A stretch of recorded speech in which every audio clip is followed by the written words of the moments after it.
오늘 느헤미야 9장 이제 7절부터 21절 말씀인데 지난 시간에는 부흥의 시작을 말씀드렸습니다. 어떻게 부흥이 오는가? 말씀을 들을 때 듣게 되어지니까 잘못한 부분이 드러나서 회개하고 자백하고 고백하게 되어지죠. 그리고 기도하게 되어지고 찬양하게 되어지고 주님을 경배하게 섬기게 되어진다는 겁니다.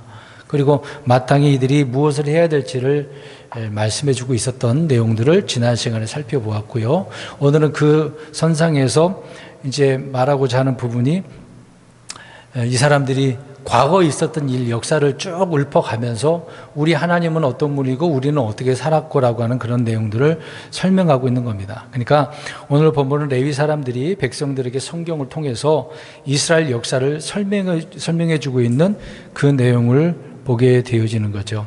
이스라엘의 시조가 누굽니까? 아브라함이죠. 그리고 이제 7절에 아브라함 이야기를 하고 있는 겁니다. 그러니까 지금 이 세상에는 아브라함을 조상이라고 둔 종교가 있죠. 첫 번째는 유대교고 이슬람교가 그렇고 이스마엘 후손이라고 하지 않습니까? 이스마엘은 자기 아버지가 아브라함이니까 그렇게 되겠죠.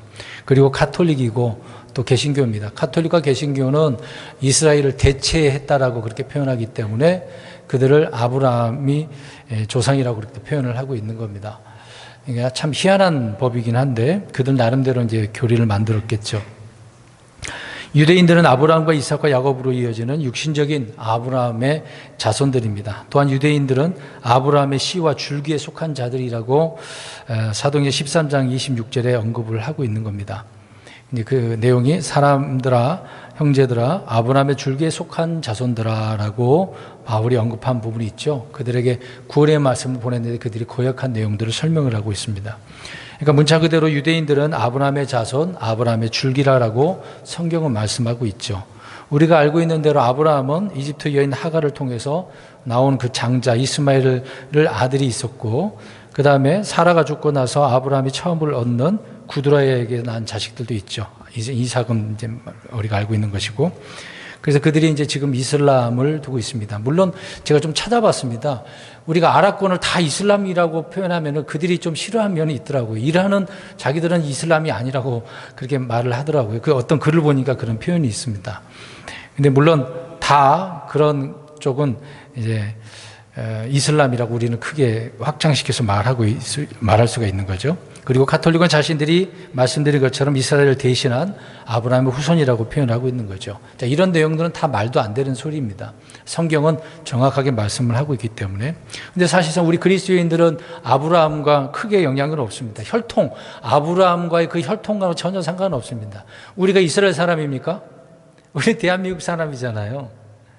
아브라함과 전혀 상관은 없어요. 갈라디아서 3장 7절과 29절에 말씀을 하고 있는데 너희는 믿음에 속한 자들 곧 그들이 아브라함의 자손인 줄 알지어다라고 이야기합니다. 그러니까 믿음을 통해서 아브라함의 자손이라고 표현하고 그렇게 말하고 있지 실질적으로 우리는 아브라함의 혈통의 자손들이 아니다. 그 얘기를 바울이 언급을 하고 있는 것입니다. 갈라디아 교회는 이방 나라에 있는 거 아닙니까? 아무튼 오늘 본문에는 창세기에서 느헤미야까지 역사를 다루고 있는데 이렇게 표시하면 좋을 것 같아요.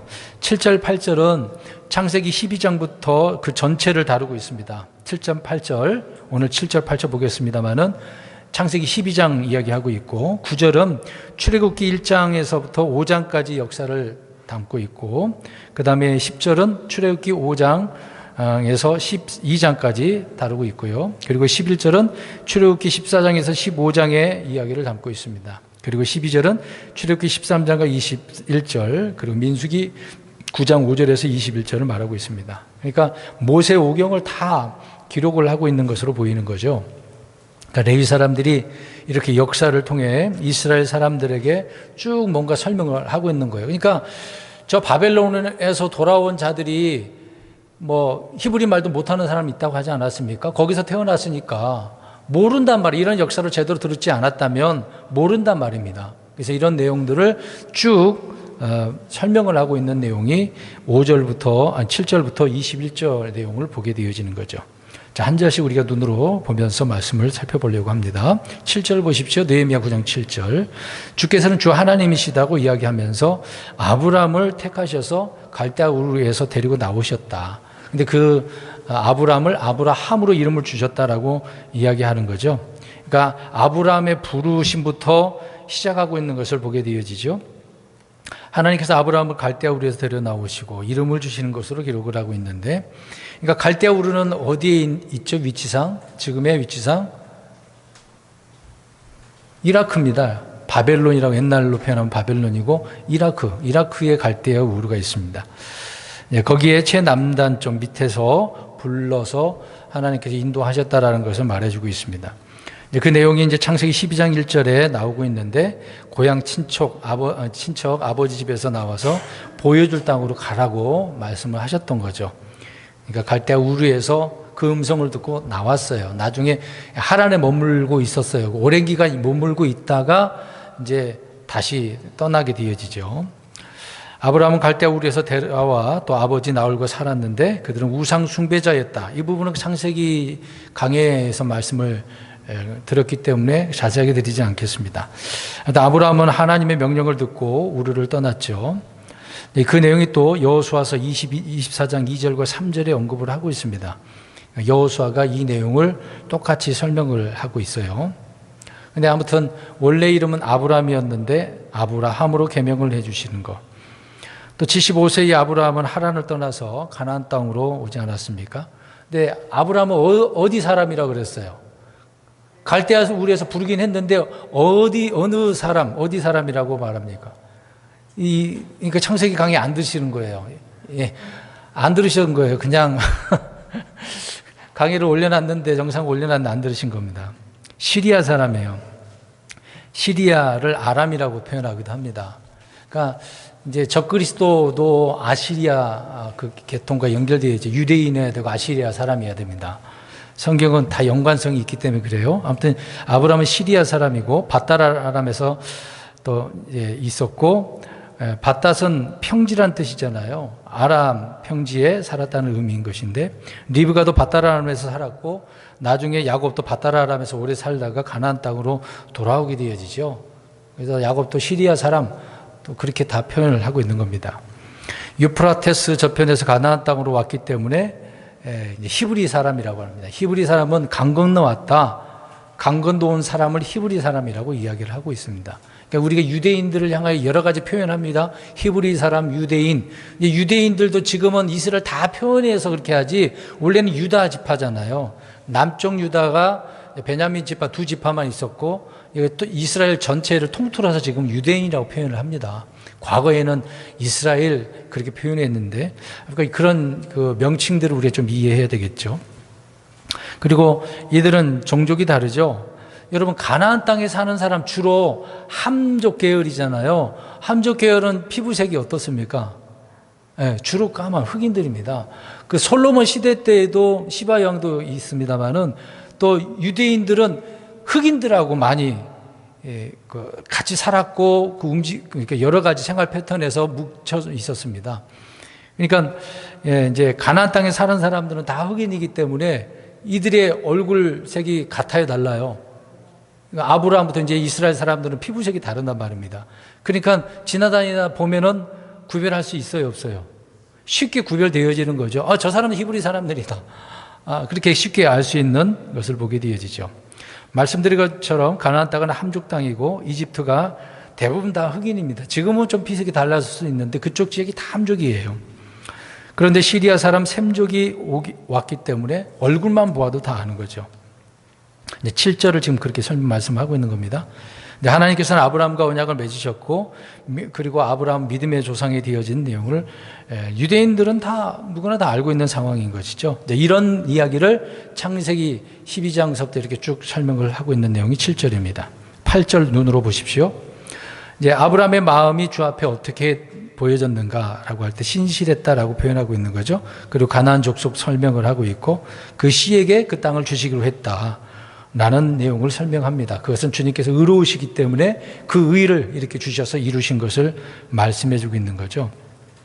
자, 아브라함이 그것을 그의 씨에게 주시라고 했는데, 이제 나중에 출애굽해서 가나안 정복 전쟁을 말하고 있는 겁니다. 이제 그냥 주는 건 아니잖아요. 가서 가나안 족속들을 물리치고 그 땅을 차지해야 되는 거지 않습니까? 만약에 들어가서 안 싸우고 차지 안 하면 소유할 수 있어요, 없어요? 없는 거죠. 주님의 말씀은 다 그렇게 이어져 있는 겁니다. 자, 이것을 주께서 이루셨다라고 말을 하고 있는데 주께서 의로우셨기 때문에 하나님께서 말씀하시는 것을 다 지키시죠. 거짓말하지 않는 분이기 때문에요. 그래서 다 이루고 있는 내용을 언급합니다. 그러니까 어떻게 보면 이스라엘 역사를 이야기하면서 하나님이 어떤 분인가를 여기서 8절에서 언급을 하고 있는 거죠. 아무튼 하나님은 의로우신 분이다, 신실하신 분이다라고 하는 겁니다. 또 아브라함은 주 앞에서 신실했다고 말씀하고 있는데 왜 그럴까요? 믿음에 순종을 했기 때문에, 말씀대로 순종했기 때문에. 한 번도 아브라함은 왜 그러는데요? 왜 가라고 합니까? 이런 적이 없어요. 말씀하시면 어떻게 했습니까? 갔어요. 여기 머물라 그러면 머물렀어요. 떠나라 그러면 떠나는 거고, 이삭을 바치라 그러면 바치는 거예요. 이게 그러니까 믿음의 사람이었다고 이야기하고 있는 거죠. 신실했다, 이런 면에서 신실한 거예요. 우리가 말씀대로 산다라고 할 때 우리가 신실함을 얻으려면 그렇게 해야 되는 거죠. 근데 말만 하고 안 하면 신실한 겁니까? 아닌 거죠.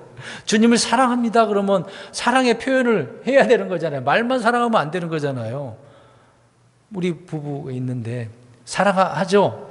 사랑하면 사랑한 대로 뭔가 보여줘야 되잖아요. 말만 사랑해 하고 하면 안 되잖아요. 남편과 아내로서 서로 의무를 다해야 되는 거죠. 그만큼 주 앞에서 아브라함은 신실했다라고 이야기합니다. 창세기 18장 19절에 이제 아브라함에 관하여 주께서 말한 것을 그에게 이루셨다고 하는데 그가 다 이렇게 순종했다라고 말씀을 하고 있는 겁니다. 자, 하나님께서는 아브라함이 신실한 사람인지 아닌지 다 아시는 거죠. 왜 그러냐면 보니까 이는 내가 그를 알기 때문이다라고 이야기합니다. 주님은 아시니까.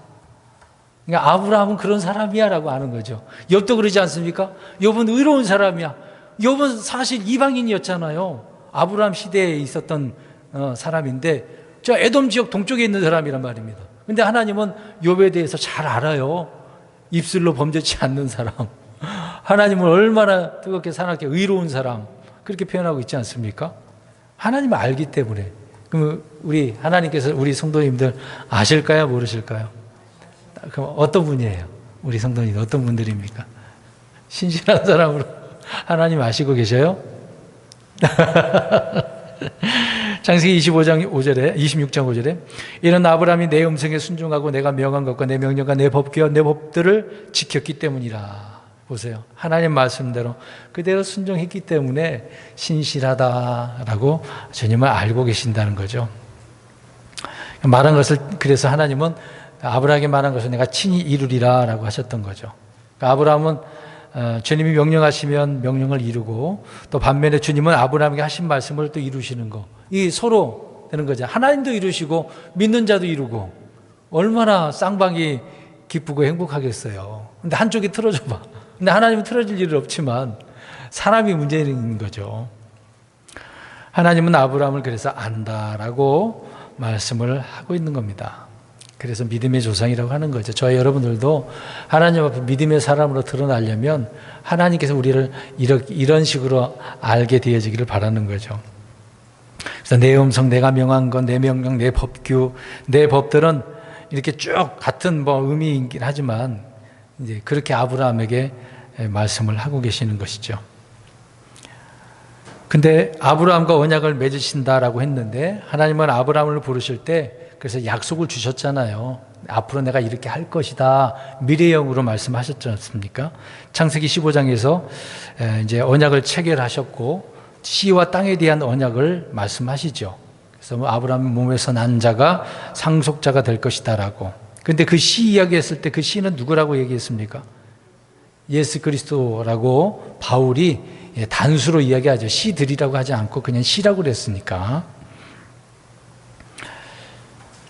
그래서 하나님은 아브라함에게 이제 99세에 또 할례 언약을 또 해주시고, 창세기 17장에서는 그 자손들에게 하신 그 언약의 말씀도 있죠.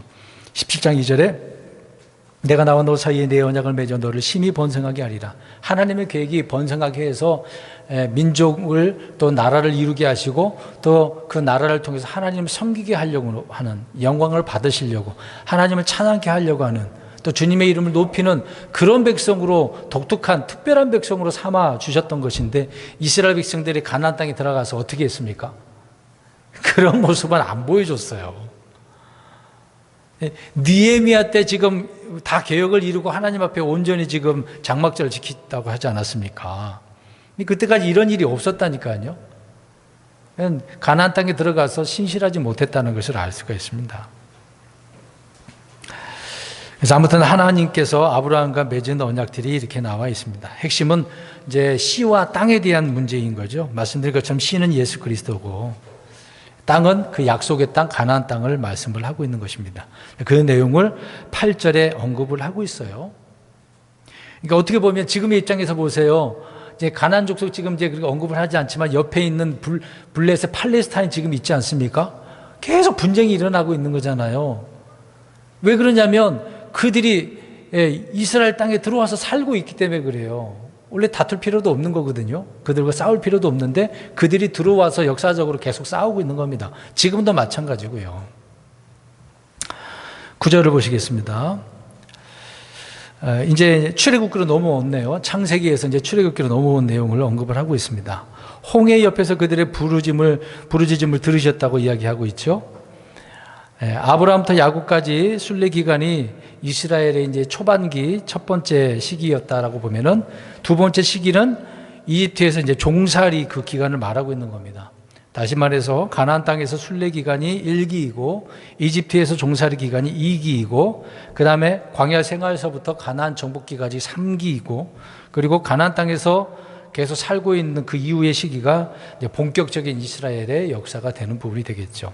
자, 아무튼 두 번째 시기가 지금 이집트 종살이 기간인데, 요셉이 죽고 난 이후에 이집트에서 산 유대인들은 얼마나 고통을 많이 받았는지 출애굽기 1장, 2장에 보면 자세히 나와 있는 거죠. 그러니까 그들의 부르짖음이 얼마나 고통을 많이 받아서 그런지 하나님 앞에 그제서야 이제 부르짖은 거죠. 그러니까 고통이 없으면 하나님께 안 부르짖는다니까요. 어려움이 있으면 부르짖는데 어려움이 없으면 안 부르짖죠. 사람이 희한한 것 같아요. 그러니까 평상시에 잘 살 때 더 뜨겁게 하나님을 사랑하고 섬겨야 되는데 그렇지는 않고 꼭 힘들 때, 그게 육신적인 우리의 본성임을 알 수가 있는 겁니다. 그런데 주님은 그들의 부르짖음과 고통받는 것을 들으셨다라고 이야기하고 있죠. 그래서 그들을 모세를 통해서 불러내시고 홍해 옆에서 그들의 부르짖음을 또 한 번 듣습니다. 왜 그럴까요? 홍해 옆에서 뭐 했어요? 지금 바다고 건너갈 수가 없는 상황이고, 뒤에는 이집트 병사들이 파라오가 쫓아오고 있으니까, 그러니까 그때 또 부르짖는 거죠. 불평을 하면서 우리를 왜 데려와가지고 또 이 고생이냐고. 참 사람들은 그래요. 어려울 때마다 꼭 불평이 나오죠. 출애굽하는 그 과정에서 홍해 앞에서 파라오 군대로 인하여 부르짖는 내용을 언급을 하고 있는 겁니다. 자, 그 진을 치긴 쳤는데 하필 홍해 앞바다에 그 옆에 거기다 진을 친 거 아닙니까? 누가 치라 그랬어요? 잘 대답해 보세요. 모세가 치라 그랬어요? 하나님 치라 그랬어요? 하나님께서 거기다 진을 쳐라. 그럼 우리가 생각해 보세요. 지금 막다른 골목에 딱 가게 하고 거기서 진을 치라고 있으라고 생각해 보세요. 어떻게 하라는 얘기예요? 죽으라는 것처럼 들리잖아요. 그래서 불평을 한 겁니다. 우리를 왜 이렇게 힘들게 고통을 주냐고 이제 그렇게 나오는 거죠. 그때 모세가 백성들을 향해서 주께서 너희를 위하여 싸우시리니 너희는 조용히 있어라고 언급을 하죠. 이게 이 말씀은 뭐겠습니까? 파라오 군대가 오든지 다른 군대가 오든지 싸우시는 분은 누구라? 하나님이라. 이스라엘 사람들은 아직 싸울 준비도 안 됐을 뿐더러 너희들은 싸울 필요가 없어. 이 전쟁은 지금 누가 하시는 전쟁이니까? 하나님이 하신 전쟁이니까. 이걸 봤어야 되는데 못 봤던 거죠. 그러니까 불평이 나와서 우리를 왜 이런 곳으로 왜 이렇게 힘들게 만듭니까? 왜 하필이면 납니까? 이제 그렇게 우리는 불평을 하죠. 홍해는 그들을 장사 지내기 위한 곳이었고 또 이스라엘 백성들에게는 홍해는 구름과 물 가운데로 침례를 받는 장소였다고 바울이 고린도서에 언급을 하고 있는 거죠. 그러니까 이스라엘은 전체 민족적으로 그들을 침례받고 민족적으로 구원하시는 거거든요. 그러니까 이스라엘은 전체 민족을 다루고 있는 부분인 것입니다. 그러니까 침례는 장사를 지내는 거예요. 죽었다가 살아나는 것을 의미하는 거거든요. 그래서 우리는 성경대로 침례를 주라고 명령하셨기 때문에 그렇게 하는 겁니다. 물에 잠겨야 되는 거예요. 안 잠기면 안 돼. 뿌리면 안 되는 겁니다. 잠겨야 되는 거예요. 그래야 과거의 나와 현재의 나와 달라지는 거. 그러니까 나와 단절된 부분 아니겠습니까? 그것이 침례이기 때문에 그래요. 이집트에서 유월절 양의 피를 흘렸다. 그것으로 말미암아서 그렇게 했다면 그것으로 말미암아서 죽음에서 구원을 받게 되어지는 것이죠. 여러분, 피를 흘렸으니까 죽었다가 살아나야 되는 부분 아니겠습니까? 하나님의 심판과 징계에서 구원을 받았는데 파라오의 권세에서 구원을 받으려면 어디를 건너가야 돼요? 홍해를, 바다를 건너가야 돼요. 왜 그럴까요? 홍해까지가 이집트 때문에 그래요. 이집트를, 세상을 벗어나야 되지 않습니까? 그래서 파라오의 권세에서 탈출하게 되어지는 거죠. 그러니까 홍해 바다를 건너가야 돼요. 안 건너가면 안 돼요. 다시 말해서 이집트에 살던 내가 죽고 홍해를 건너므로 인해서 이제 나는 과거가 되어지고 옛날이 되어지는 거잖아요. 이제 새로운 내가 되는 겁니다. 그래서 우리는 영적으로 표현하면 우리는 새로운 창조물이 되는 거잖아요. 우리 그리스도인들은. 유대인들도 그렇죠. 그 당시에 이제 이스라엘 사람들이 이제 달라지는 거죠. 우리가 예수 그리스도로 구원을 받고 침례를 받음으로 말미암아서 그리스도와 함께 장산을 지내는 그런 의미를 여기서 생각해 볼 수가 있는 겁니다. 그 다음에 그래서 다시 일어나는 것이 부활 아니겠습니까? 우리가 그리스도 안으로 침례를 받는 것, 곧 그것은 옛사람 육신이 아담 안에서 죽었던 것을 선포하는 것을 의미하기 때문에 그렇습니다. 그런 내용을 지금 언급하고 있는 거예요. 이건 우리가 지금은 신약의 입장에서 지금 영적으로 해석해서 말씀을 드리는 거지, 지금 이 당시에 이 레위 사람들은 과거에 민족적으로 이렇게 우리가 하나님께서 건져주셨다, 우리가 이런 길을 걸었다라고 설명하고 있는 거죠. 10절 보겠습니다. 파로와 또 그의 모든 신하들, 또 그의 땅에 온 백성들에게 표적과 이적들을 보여주셨대요. 그러니까 유대인들에게만 보여준 게 아니라 저 이방 사람, 이집트 사람들에게도 표적과 이적을 하나님께서 보여주셨네요. 근데 이는 그들이 우리 조상들에게 어떻게 행했다라고 합니까? 그러니까 이집트 사람들이 이스라엘 사람들을 어떻게 해요? 그럼 여기 10절을 눈으로 보시고 대답하시지. 교만이 행함을 주께서 보셨다, 아셨다. 나쁘게 대했다는 얘기죠. 하나님의 백성을 이렇게 대했다라고 표현하고 있는 겁니다. 그래서 주의 이름을 내심이 이날과 같다라고 언급을 하고 있는데, 주의 이름은 우리가 알다시피 이스라엘 하나님 주 하나님 여호와라고 하지 않습니까? 그러니까 이제 주님의 이름이 온 세상에 퍼질 때가 왔다는 거죠. 그렇게 퍼뜨리려면은 이 출애굽 사건이 반드시 있어야 되는 거예요. 장자 재앙을 통해서 이집트에서 나오게 하시고 홍해 바다를 건너가게 하시고 광야 40년 동안 많은 역사를 주변 나라 이방 이교도들을 다 물리치는 사건도 나오지 않습니까? 얼마나 돼요? 가는 곳마다 승리하게 되어지니 가난한 사람들이 이 주님의 이름을 들었을까요? 못 들었을까요? 들었어요. 우리 여호수아서 보면 나오잖아요. 라합이 여기 얘기하지 않습니까? 우리 간담이 서늘었다. 우리 녹았다. 주님의 이름이 어떻게 들려졌다는 거예요. 이스라엘을 통해서 표적과 기사를 이렇게 드러내니까 하나님이 누군가를 알게 되었다. 그러니까 하나님의 이름이 알려지게 됐다는 거죠. 오늘 10절에 주께서 이름을 내셨다라고 이야기합니다. 표적과 이적을 통해서 하나님의 이름을 알려졌다는 거죠. 알리셨다는 건 얘기입니다. 그래서 사람들이 주님의 이름만 들어도 두려움에 떨게 되어진 것이죠. 하나님은 그렇게 하시는 분입니다. 이스라엘 백성들을 통해서 주님이 누구신가를 온 세상에 보여주기를 원하고 계셨던 거죠. 가나안 땅에서만 문제가 아니라 들어가기 전서부터 하나님은 계속해서 이런 하나님이라는 것을 알려주시고 계셨다는 것이죠. 그러니까 하나님께서는 역사에 관여하셔서 자신의 이름을 온 세상에 알리신 것입니다. 지금도 마찬가지죠. 지금도 저와 여러분들이 나가서 우리 예수님을 증언하는 것이 바로 그런 부분 아니겠습니까? 주의 이름을 많이 강조를 하셔야 돼요. 11절 보겠습니다.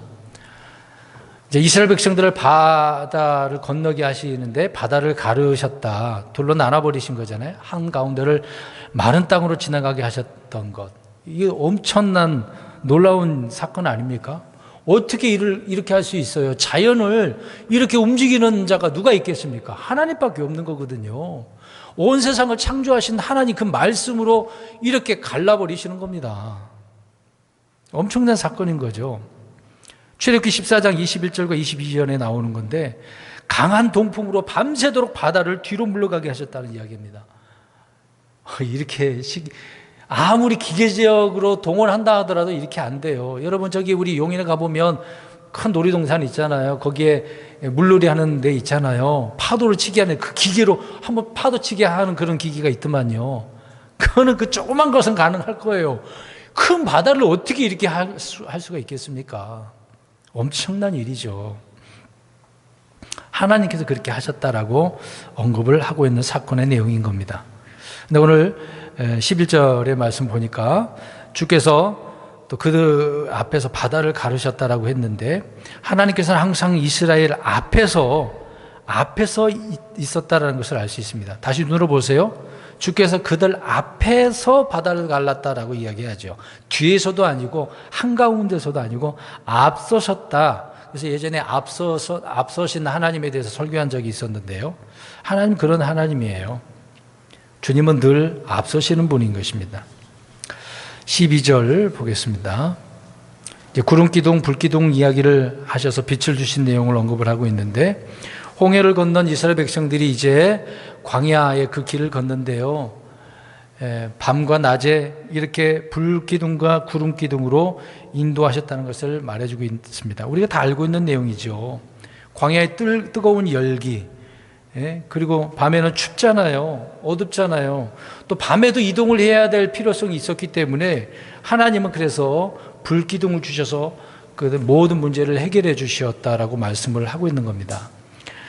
그러니까 구름기둥과 불기둥은 순례길을 인도하는 인도자가, 안내자가 되었다는 거죠. 그렇게 보호해 주셨다. 그 내용이 출애굽기 13장 21절, 22절에 나오고 있습니다. 근데 잘 보세요. 모세와 아론이 앞선 게 아니죠. 주님께서 앞서셨다. 또 하나님은 양떼를 이끄시는 목자로서 맨 앞에서 가시는 분이죠. 우리는 그 뒤에서 주님을 따라가기만 하면 되는 거예요. 근데 단 문제는 맨 뒤에 처지면 안 돼요. 예전에 우리 살펴보지 않았습니까? 아말렉이 어떻게 했다고 그랬어요? 처지 있는 자를. 잡아 죽이기도 하고 괴롭히기도 했단 말이에요. 그래서 하나님은 아말렉을 끝까지 멸해버리겠다고 말씀하셨습니다. 이스라엘 백성들을 끝까지 그렇게 괴롭혔기 때문에. 그러니까 좀 처지면 안 돼요. 항상 바짝 붙어서 가는 게 좋은 거지. 많은 분들이 뒷공무니만 따라가고 그래요. 우리 성경 공부했습니다마는 하나님을 따르는 제자들의 그 수를 보세요. 처음에 500명, 120명, 그 다음에 70명, 12명, 그 다음에 3명, 1명이잖아요. 기억나십니까? 지금 이렇게 빨리 말씀드렸는데 다 기억 안 나시나요? 그러면 1명이 누구였어요? 모르겠어요. 3명은 누구예요? 이거 다시 공부해야 되나?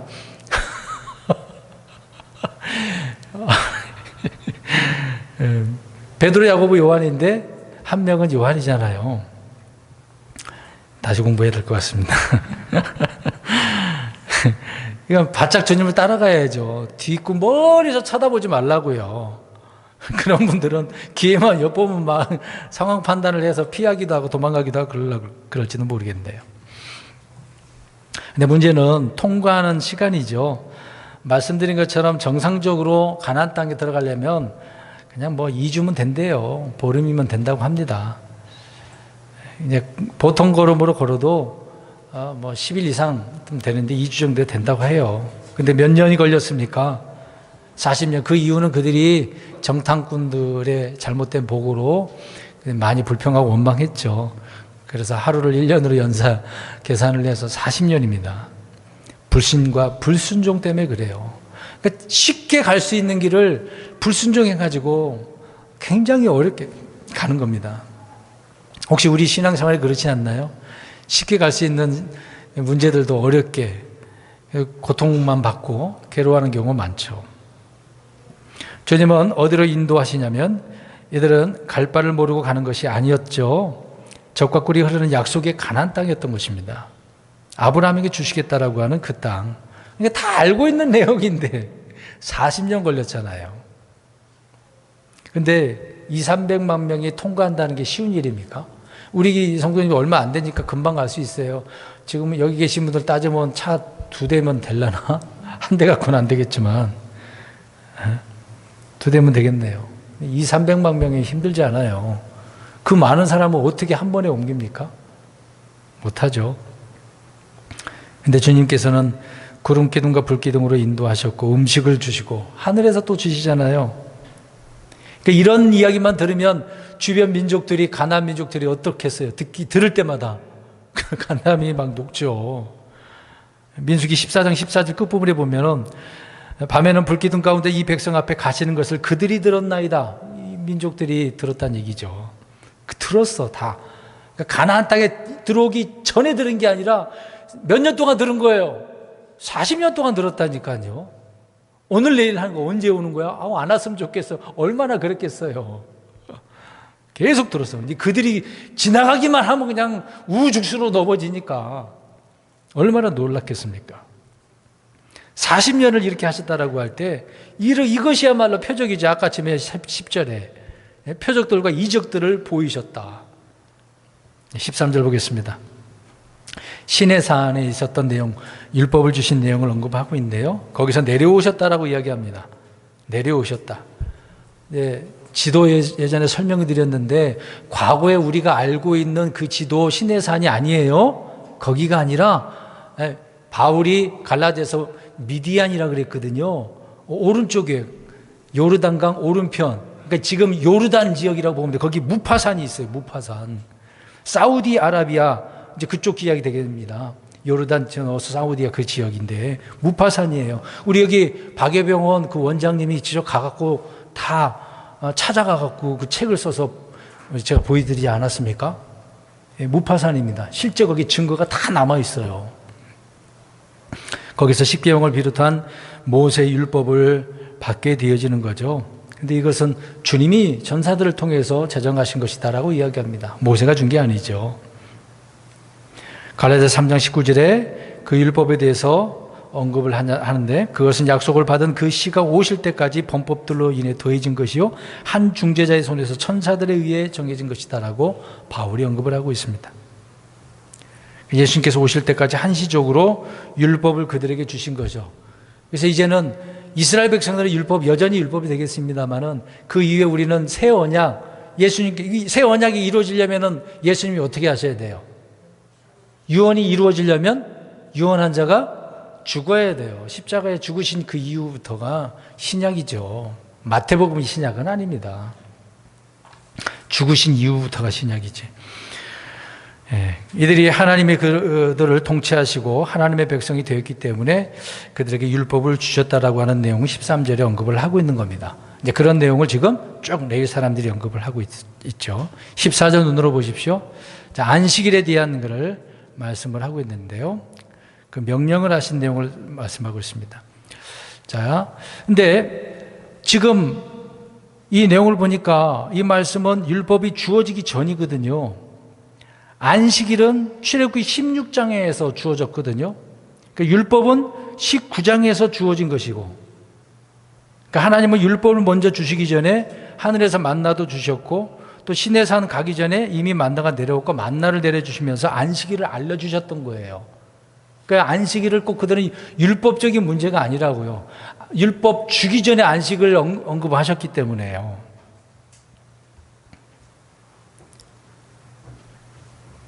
그때까지는 이스라엘 백성들이 안식일이 뭔지 몰랐던 거겠죠. 근데 이 안식일은 누구에게만 주신 거예요? 잘 대답하세요. 이스라엘에게만 주셨다고요. 안식일은. 근데 요즘 들어서 이스라엘 말고 안식일을 지키려고 하는 그런 교파가 어디 있습니까? 우리나라.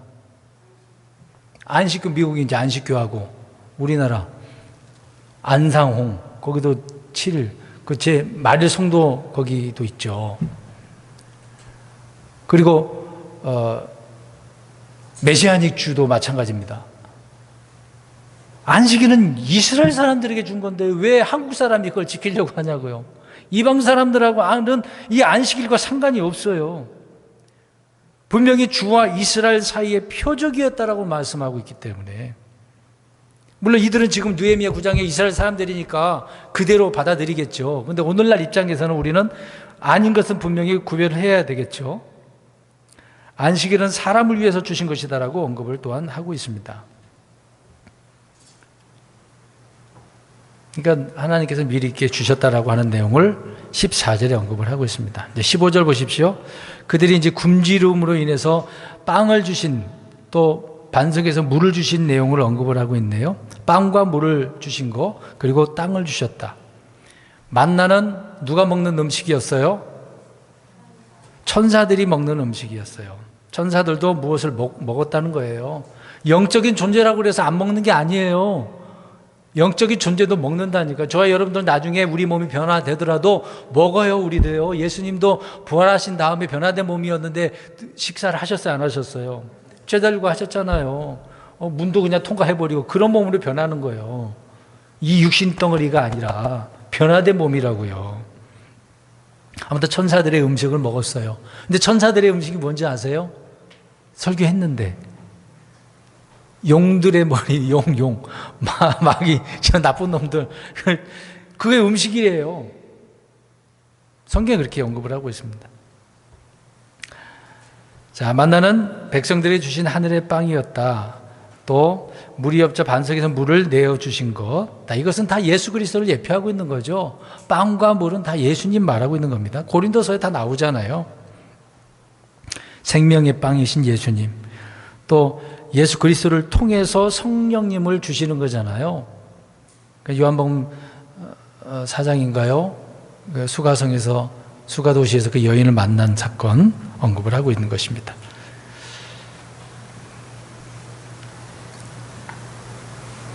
백성들은 이제 이런 내용을 모르니까 늘 불만이 있었겠죠. 먹을 것 주세요, 고기 주세요, 물 좀 주세요.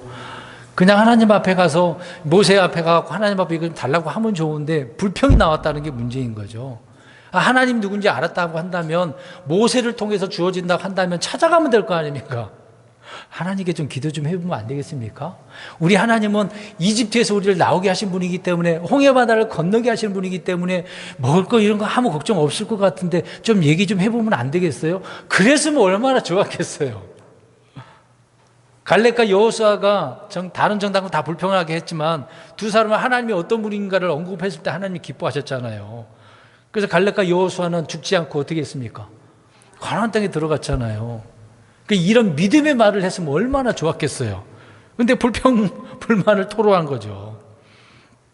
그러니까 백성들은 여전히 이집트의 것을 기억하고 있었던 건데, 육신이 다 기억해. 육신이 다 기억해.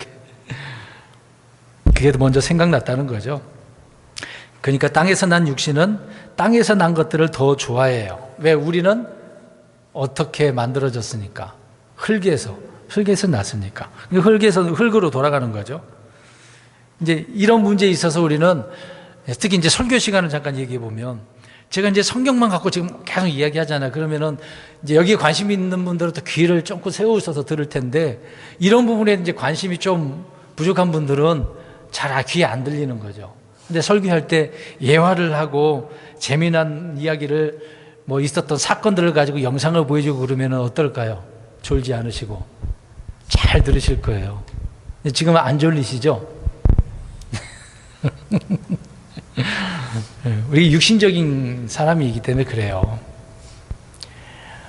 영적인 사람이면 우리는 땅의 것과 맞지 않아요. 늘 하늘의 것만 생각하는 겁니다. 근데 육신적인 성도는 하늘의 것보다 땅의 것들이 더 좋기 때문에, 애착이 있기 때문에 그런 말에는 잘 귀가 들린다니까요.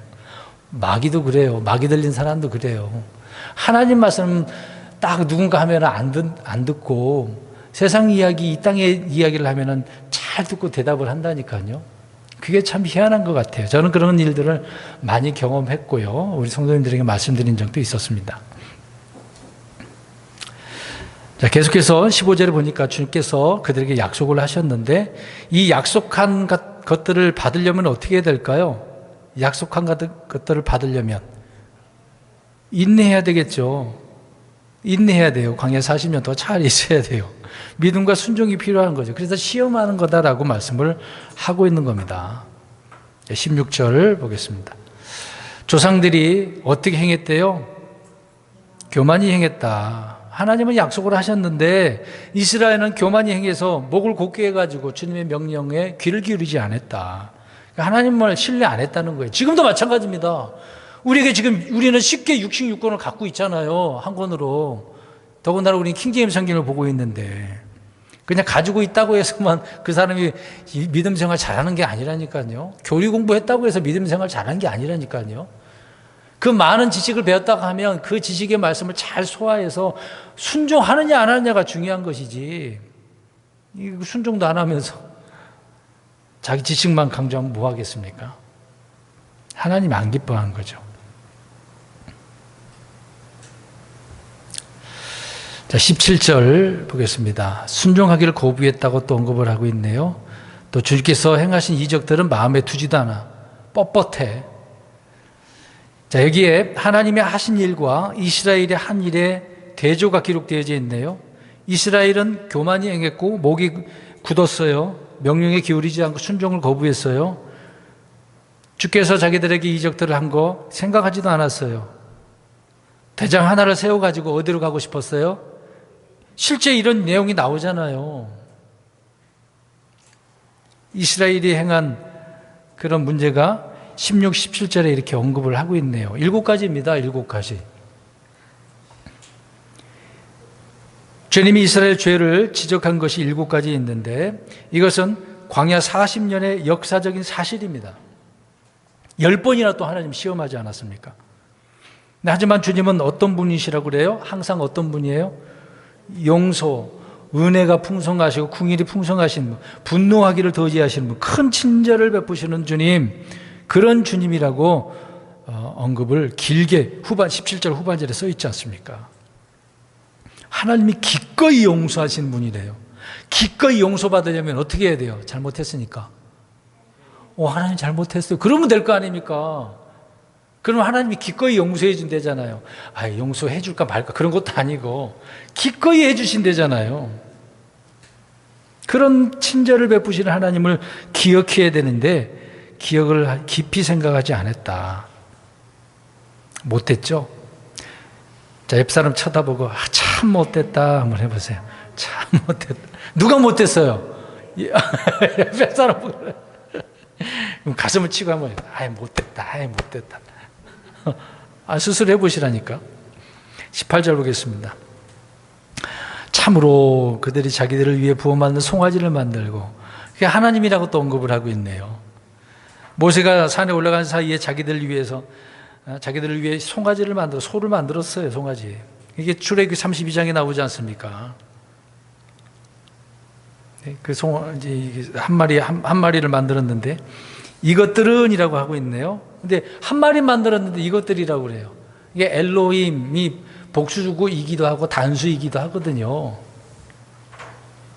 여기 신들이라고 할 때 엘로힘 그렇게 사용된 것입니다. 우리 성경은 정확하게 복수 구분을 해서 설명을 하고 있는 거죠. 느헤미야서는 이것은이라고 이야기를 하고 있습니다. 굳이 이 부분에 대해서는 언급을 하지는 않겠고요. 아무튼 하나님께서 행하신 일들을 잊어버렸다. 배교의 역사잖아요. 반복적으로 이런 내용이 계속 나오고 있습니다. 그러니까 교훈은 이런 내용을 보면 교훈 삼아야죠. 내가 혹시 반복적으로 이런 하나님 앞에 하나님을 불쾌하는 죄를 짓는 삶을 살고 있지 않는가 돌아봐야 되는 거죠. 19절 보겠습니다. 그럼에도 이제 뭔가 반전적인 이야기를 하고 있네요. 주님께서 어떻게 하셨어요? 긍휼을 베풀어 주셨어요. 그들은 송아지를 만들었지만 그래도 긍휼을 베풀어 줬다. 구름 기둥 불 기둥 또 얘기하고 있네요. 그들에게 갈 길을 보여줬다 설명을 하고 있습니다. 그러니까 계속해서 큰 경로를 하나님께서 하시면서도 구름 기둥과 불 기둥은 여전히 어때요? 있었어요. 가나안 땅 들어가기 전까지는. 하나님은 그런 분이에요, 여러분. 하나님 앞에 혼나도 하나님의 궁일은 아침마다 새롭기 때문에 늘 구하셔야 돼요. 하나님, 비록 내가 이런 삶을 또 불충한 죄를 지었지만 궁일을 베풀어 주세요. 그렇게 나가면 하나님은 기꺼이 궁일을 베풀어 주신 분이죠. 20절입니다. 그들에게 뭘 주셨어요? 선하신 영을, 주의 선하신 영, 성령님이죠. 가르쳐 주시고 만나 그들 입에 떠나지 않게 하시고 목마르지 않게 하시고 선한 영을 주셨다고 이야기합니다. 주님은 누군가를 심판할 때는 악한 영을 보내시거든요. 근데 이들에게 선한 영을 부어주셨어요. 나쁜 짓 했는데도. 우리가 이제 사사기서 보면은 아멜렉과 이제 세겜 사람들 서로 이제 가족이라 형제들이라고 할 수 있는데 나중에 하나님 틀어지게 하지 않습니까? 무엇을 보내셔서? 금방 얘기했는데 악한 영을 보내셔서, 악한 영을 보내서 세겜 사람들과 아비멜렉을 배반하게 만들게 되는 거죠. 서로 싸우게 만드는 거죠. 하나님 그렇게 심판하십니다. 사울 왕에게도 뭘 보내주셨죠? 이게 악한 영을 넣어줬어. 다윗은 선한 영을 받은 사람이죠. 선한 영을, 주의 뜻 말씀을 가르치시는 분이거든요. 이들에게 그렇게 하시겠다는 겁니다. 비록 잘못했어도 선한 영을 주셔서 바른 길로 인도하시겠다라는 말씀이 되는 것이죠. 자, 우리 시편 143편 10절을 읽어보도록 하겠습니다. 시편 143편 10절 143편 10절 시작. 주께서는 나의 하나님이시니 나를 가르쳐 주의 뜻을 행하게 하소서. 주의 영께서는 선하시니 나를 올바름이 거하는 땅으로 인도하소서. 분명히 말씀하고 있죠. 성령님께서 우리를 어떻게 하시는지, 우리를 선한 길로 인도해 주신다라고 말씀을 하고 있습니다. 광야에서 주님께서는 이스라엘 백성들에게 이렇게 선한 영을 주셨는데 신약 그리스도인들에게는 성령님을 주셨다는 그런 의미로 표현하면 안 되겠죠. 주님의 그 인도하심을 설명하고 있는 내용입니다. 마지막 21절을 보겠습니다. 느헤미야 9장 21절. 40년 동안 광야에서 그들을 어떻게 하셨대요? 부양하셨어요. 계시록에도 이스라엘 백성들을 부양하신다는 내용이 나오죠. 근데 그거는 미래적인 부분이고, 또 그들에게 아무것도 부족하지 않게 하셨어요. 자, 옷이 낡아지지 않고 발이 부르트지 아니했다. 엄청난 일이 벌어졌어요. 엄청난 일이 벌어졌습니다. 이스라엘 백성들이 광야 그 기간 동안에 농사 졌을까요? 지을 필요도 없어. 가만히 있어도 매일 하나님 어떻게 하셨어요? 만나를 주시는데 매일매일, 또 6일째는 두 번 이틀치니까 뭐 장사할 필요도 없는 거예요. 그냥 40년 동안 하나님 시키는 것만 잘하면 되는 거야. 그들이 한 일은 광야에 그곳에서 생활을 한 것이 전부였던 겁니다. 그러니까 먹고 사는 데는 문제가 없었어요. 그 이유는 40년 동안 부양하셨기 때문에. 여러분 1년도 아니고 10년도 아니고 40년이래요. 한 세대라고 봐야 되거든요. 한 세대를 30년이라고 하는 분도 있고 40년이라고 하는 분도 있어요. 아무튼 한 세대라고 표현한다면 엄청나잖아요. 40년. 지금 40년이라고 하면 참 좋을 것 같아요. 제가 이제 52세인데 앞으로 40년이라고 한다면 야, 아무 걱정 없을 텐데. 우리 집사님 올해 좀 되셨는데 40년이라고 하면 어떨까요? 지금 직장 운전 안 하셔도 되는데. 감사하죠. 아무것도 안 해도 되잖아요. 근데 그때하고는 다릅니다. 열심히 살아야죠. 가만히 있다고 지금 주는 그런 때는 아니기 때문에. 근데 어린 아이 때 입었던 옷이 여러분 40년 될 수 있을까요? 40년? 오늘 말씀 잘 이해를 해보세요. 우리가 알고 있는 내용이지만 옷이 헤어지지도 않고 신발도 그럼 헤어지지는 않았어. 그럼 40년 동안 그 신발, 그 옷은 그대로란 얘기 아니에요. 그럼 아기 때 입었던, 어렸을 때 입었던 옷이 어떻게 됐다는 얘기지? 늘어나. 여러분 생각을 해보세요. 어떻게, 아니, 옷을 해 입은 건 아니잖아요. 그런 내용은 나오지도 않잖아요. 농사 짓는 것도 아니고, 다른 민족에게 사온 것도 아니고, 옷도 신발도 헤어지지 않았대요. 근데 그 신발을 신고 있었다는 얘기 아닙니까? 헤어지지 않았다 그랬으니까. 그럼 40년 동안 몸이 컸으면 옷도 어떻게 됐다는 얘기예요? 뭐 커져 버렸네? 여러분 생각 잘 해보세요. 하나님은 그런 분이에요. 별거 우리는 어떻게 했지? 이게 궁금한 것이지만, 하나님 그렇게 하셨다는 얘기입니다. 몸이 커질 때 옷도 같이 커졌다라는 그런 얘기죠. 이게 기적이잖아요. 그들은 40년 동안 이걸 본 거 아닙니까? 그랬는데도 늘 불평한 거야. 참 미안하죠. 상상이 됩니까? 입었던 옷, 신발이 그랬다고. 심지어 걸어 다녔음에도 발이 어때요? 오래 걸으면 발이 불이 터잖아요. 이집트에서 가지고 나왔던 옷과 신발이 낡아지지 않았다는 것. 그러니까 어린 아이들이나 나이 든 사람들이나 아무런 문제가 없었어요. 이집트에서 나올 때 한 옷 몇 벌 준비했을까요? 40년이니까 10년에 한 번 입는다고 하면은 4벌 정도는 가지고 나왔어야 되는데, 이 내용도 사실상 40년을 갈지 어떻게 알았겠습니까? 나오면은 어떻게 됐을 것 같아요? 바로 갈 줄 알았지. 바로 갈 줄 알았지 않겠습니까? 그러면 단벌이라고 한다면 40년 동안 그대로 입고 있어야죠. 여러분 생각해 보세요. 이거는 자연 법칙이 아닙니다. 그건 무시하는 초자연 법칙이거든요. 지금이라도 그랬으면 좋겠어요. 지금도. 근데 그렇게 되지는 않겠습니다만은. 광야 이스라엘 백성들 자신이 표적이었던 거죠. 스스로가 내가 보여주고 있는 거잖아요. 나 자신만 봐도 표적이 보고 있는 거야. 놀라운 거잖아요. 하나님께서 그들과 함께 하셨고 그들 앞에 계셨기 때문에, 부양하셨기 때문에 라고 말씀을 하고 있는 겁니다. 우리가 순례의 길에서 그리스도인들의 그 길을 가는 것도 이와 같은 거죠. 근데 왜 우리가 불평하고 불만이 많겠습니까? 육신의 욕심에 이끌려 사니까 그러겠죠. 주님의 것보다 세상의 것이 더 좋아 보이니까. 우리는 믿음으로 걷는다고 그랬는데 자꾸 보는 것으로 걸으려고 해서, 그래서 불평과 원망이 나오는 거예요. 이스라엘 백성들이 그런 것처럼 꼭 눈에 보이는 거, 안 보이는 것 좀 생각했으면 좋겠어요. 오늘 오전 말씀처럼 처음에 얘기했잖아요. 세상법으로 살아가는 것이 아니라 하나님의 법을 우리 마음속에 깊이 두고 살자, 그렇지 않았습니까? 결론적으로 말씀드립니다. 정리하자면 광야 이스라엘은 불평과 불만이 많았음에도 불구하고 하나님께서는 그들과 함께 하셨고 늘 긍휼을, 은혜를 베푸시고 또 용서도 해주실 뿐더러 밤이나 낮이나 구름 기둥과 불 기둥으로 인도하셨다. 부양하셨는데 옷이나 신발이나 어때요? 발이나 헤어지거나 부러뜨지도 않았다. 이게 하나님의 은혜와 긍휼이라는 거죠. 이런 기적을 맛본 이스라엘 백성들, 그래서 이 내용들을 쭉 설명을 하고 있는 겁니다. 기록하고 있는 거죠.